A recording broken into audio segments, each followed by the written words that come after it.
All right, I just wanted to share something with you guys. So I had been thinking about buying this shed, and I bought the shed. I don't know. I put a little video up maybe 2 months ago.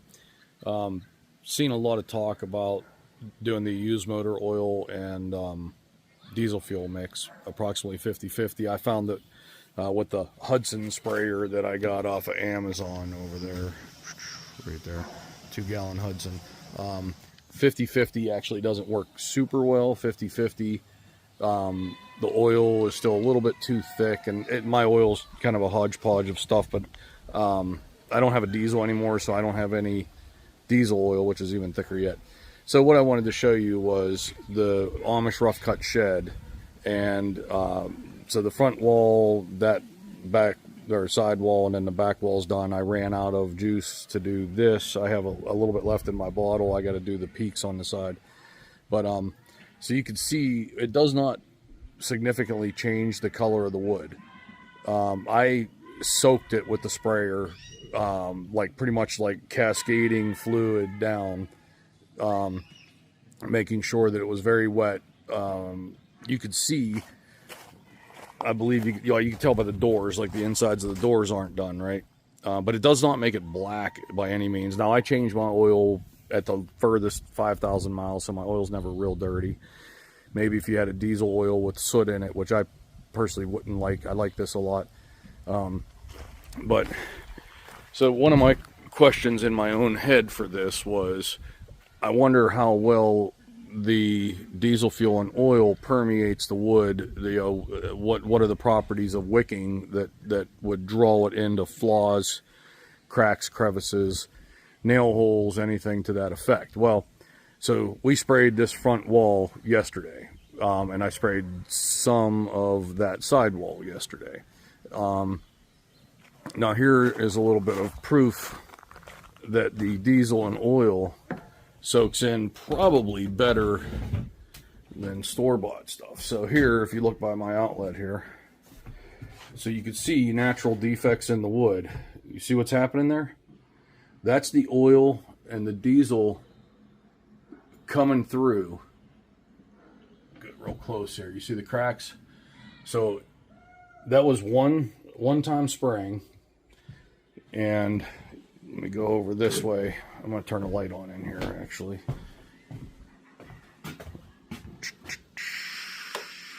Let there be light. Okay.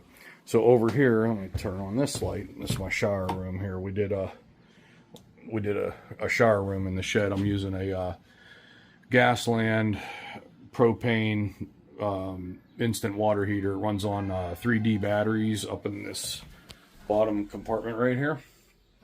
I'm using an RV pump, but they sell them in 150 to 110 volt, and they sell them in 12 volt. So I have the 110 volt version, so it's plugged into a ground fault circuit interrupt outlet there. Back to the point, like there is my outdoor outlet, and you can see the oil coming through there. You can see for some reason it got behind the bat, coming through there. You can see some defects in the wood, drawing oil and diesel through there. So different places around the building, you see that. But yeah, I'm real proud of this thing. This is this shower room. This is really cool stuff here. And how I'm doing that, I'll show you in a second. Just a side note. I have 2 IBC totes there, and I just run a hose, and what I did is I put a hose bib right here, and that hose bib goes into that pump, that RV pump, and then from there it branches off cold and hot so that you can adjust. But so this back wall on the shed, I just did this about an hour ago, and you can actually see right there, like, it's pulling through there. See if you can see back there, it's pulling through there. Oh, let me kind of look around. I got to clean my windows. I don't know if you can see the oil. I got oil overspray all over my glass. I'll clean that next weekend. But yeah, I'm not seeing any oil coming through any of that stuff. But yeah, it just like, I'm impressed with how it it's permeating the building and really getting a good soaking in. Now these boards, these were out in the rain all night. I oiled these yesterday. Let's see if you can see. So the water just kind of like lays on top, right? So these were oiled yesterday. These are going to be used for something a couple weeks from now, but I'm going to re-oil them. You can see the wood, you know, really sucks it in. So these have been laying out for like 24 hours. I'm going to redo the whole shed too. So this side of the shed was done, except for I could not reach up there. I'm going to use the bucket of the tractor to get myself up there. I use that stole to get the best I can with the crappy garden sprayer. But here, let's go around the back. I mean, I love the color. Just that, you know, you can see the you know, the whiter natural wood up there. Sorry, my finger changed the focal point. I like the golden color that the oil and off-road diesel gave it. Come around the back of the shed here. There you go. You see that? That looks real nice. Definitely, you know, it brings out like your knots and your different grain stuff. It really makes everything look a lot sharper. And I plan on waiting about a month, you know, while it's still summer, and hit it again. Now this wall here is undone, untouched. Try to get the sun out of my eyes here. But yeah, this is the last wall. But like I said, I'm kind of out of oil. I got enough to finish a couple. I don't know. I might be able to finish it. We'll see. But my wife wants me to now do the insides of the doors, so that when the doors are open like this, that you don't have the bleach white looking doors with the golden brown looking shed.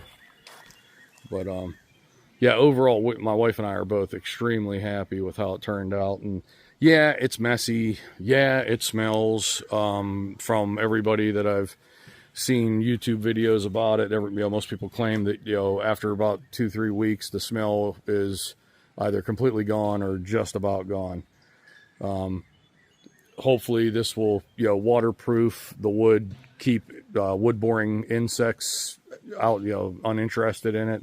And I am also, when I do it the next time, I am going to try to come up from underneath and spray what I can on the main frame beams. So the guy that built this, he does 3 beams. You can see them right there. So I'm just going to lay down and try to soak and do what I can. And I know you're probably wondering, well, right here's the water, and right here's the sink, and right here's the bath. Well, what I did is I hid the drains are dropping in midair. So when I go in there and I turn the shower on, in between those main, you know, ground beams, the shower drain drops down. And when I did this shed, what I did was I leveled the entire area for the shed, and then I took my backhoe and I made a approximately 4 foot deep, 4 foot wide, 4 foot long hole. I filled it with this river rock so that 4x4 hole stays open, and I'm dropping both the laundry tray and the shower water into the 4x4 hole. There's people up here that I've talked to in the mountains that have done similar 30-40 years ago, still use them today, don't have any problem. You just can't you can't do it with a like a toilet. You can't do it, you can't wash like dirty dishes. You have to like pre-wash your dishes with a paper towel or something, get rid of all food debris and stuff like that, and you could just do your final wash in the laundry tray and you'll be fine.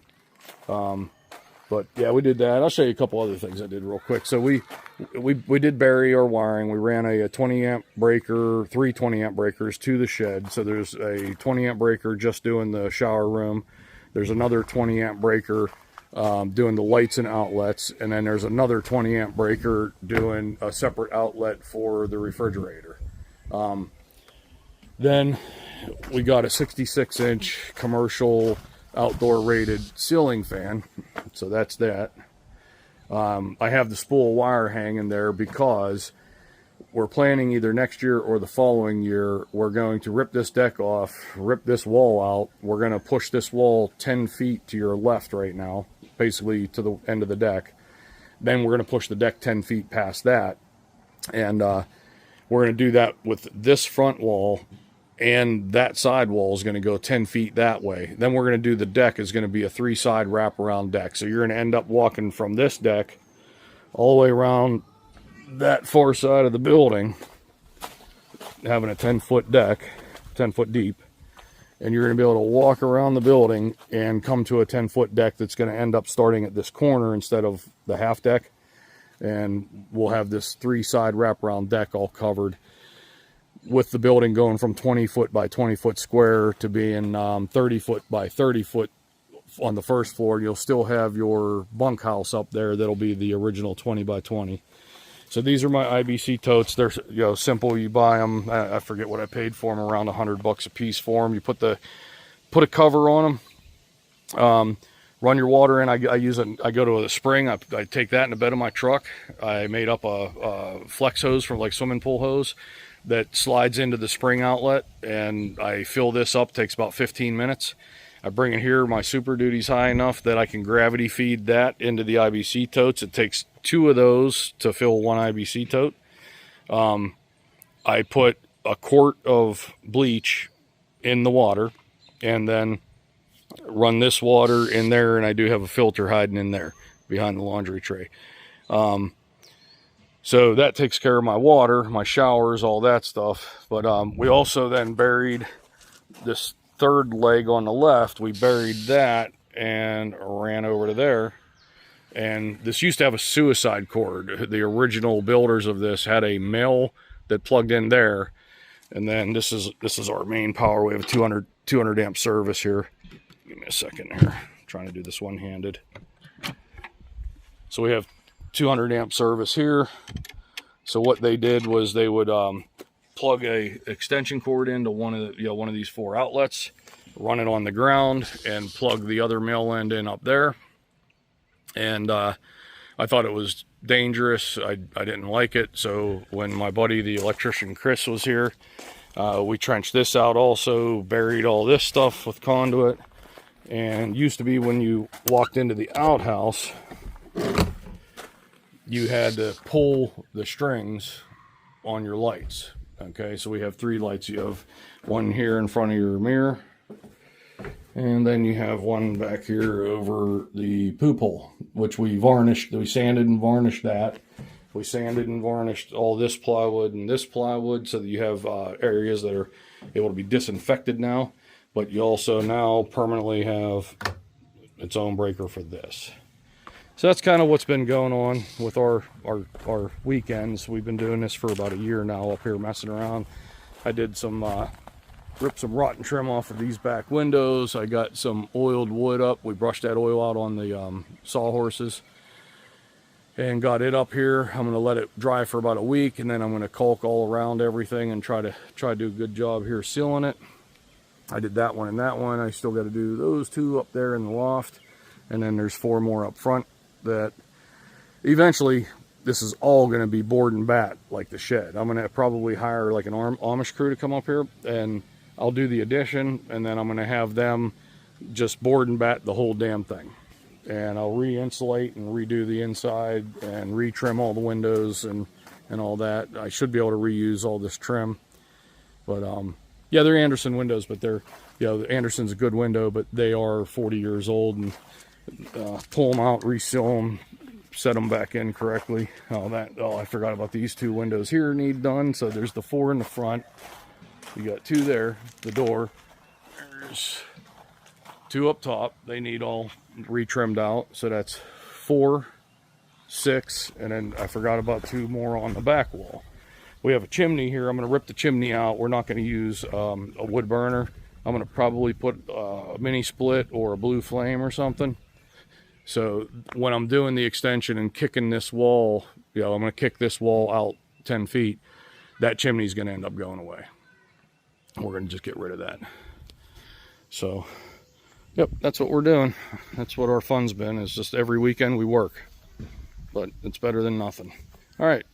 How do you like the shed? What do you think of the look of it? I think it looks really good. The color, like the contrast between the unfinished wood there, the door, and then the finished wood, the golden brown that the oil and the diesel fuel, and that is off-road diesel with the red dye, but it leaves 0 red. I didn't know if you were going to get a little bit of a Sequoia look to it or not, but nah, there's no red to it whatsoever.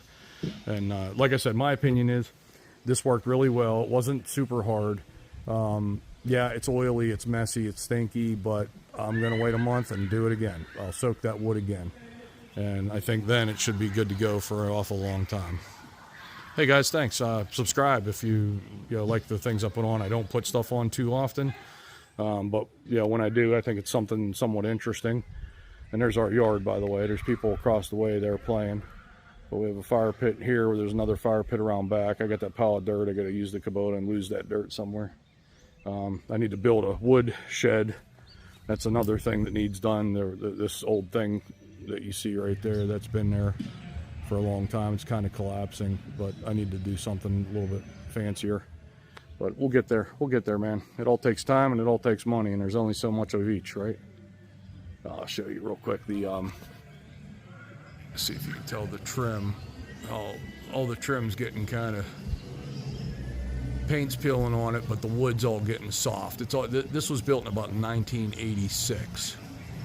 My kids bought me that. So all this, exposed outdoor, the T111's coming apart. That's why there needs to be a lot of money spent, a lot of time spent to try to fix it.